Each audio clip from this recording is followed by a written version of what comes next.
The city gate. There are not many places in modern cities that function like ancient city gates. Coffee shops are somewhat similar in that they are a common gathering spot, but it's not always where business deals get done.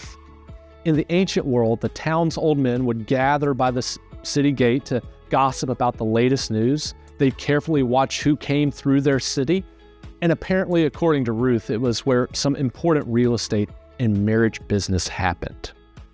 Boaz and the prospective kinsman redeemer meet at the city gate in front of the elders to hash out what's going to happen. The unnamed relative is interested in the land, but upon hearing that he'll have to marry a Moabite woman, backs out of the deal. Whoever redeems the land and the inheritance will bring financial security to Naomi and Ruth. And though the women are not present for these important negotiations, our reading reminds us that the estate is actually owned by Naomi.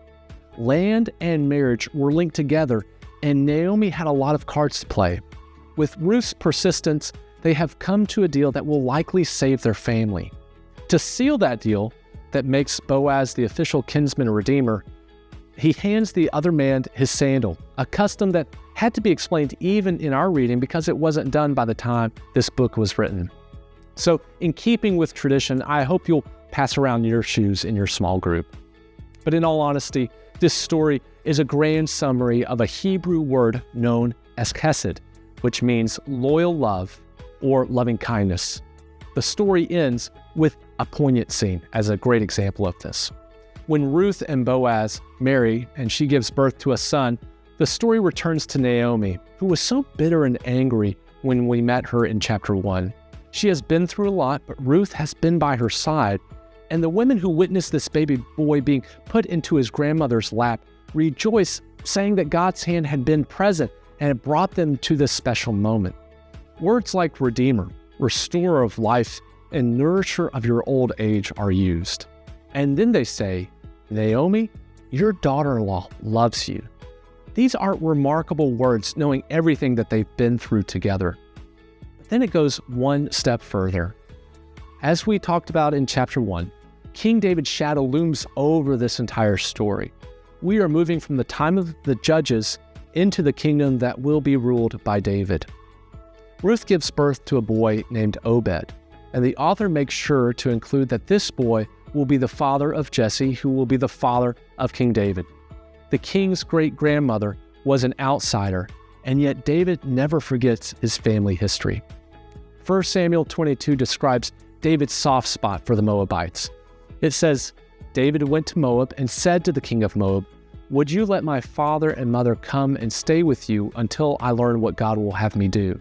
So he left with them, the king of Moab, and they stayed with him as long as David was in the stronghold. This is astonishing. Turn to the Gospel of Matthew, and you will see Ruth's name in the genealogy of Jesus. This is not only remarkable because she is only one of 3 women mentioned in the genealogy, but we must also never forget that she is a foreigner who has found a home in an Israelite world. Even before we hear Jesus speak in the Gospel of Matthew, we see that he is connected not only to royalty, but also to the likes of the Moabites. His saving arms are already moving outward to the world. And so the story of Ruth not only foreshadows King David, but it also gets to the heart of the gospel. The love and compassion that is shown by Ruth to Naomi is very much within the family. Jesus will love through word and deed, and he will ultimately be our Redeemer, our Nourisher, and he will restore our life to those who are inside and outside of Israel's ranks. As we conclude this study of Ruth, I hope that you'll continue to reflect on the amazing themes found in this little book, and maybe you're even inspired to go to the modern-day city gates and tell someone else about the loyal love that you found in this book and in your life with Christ.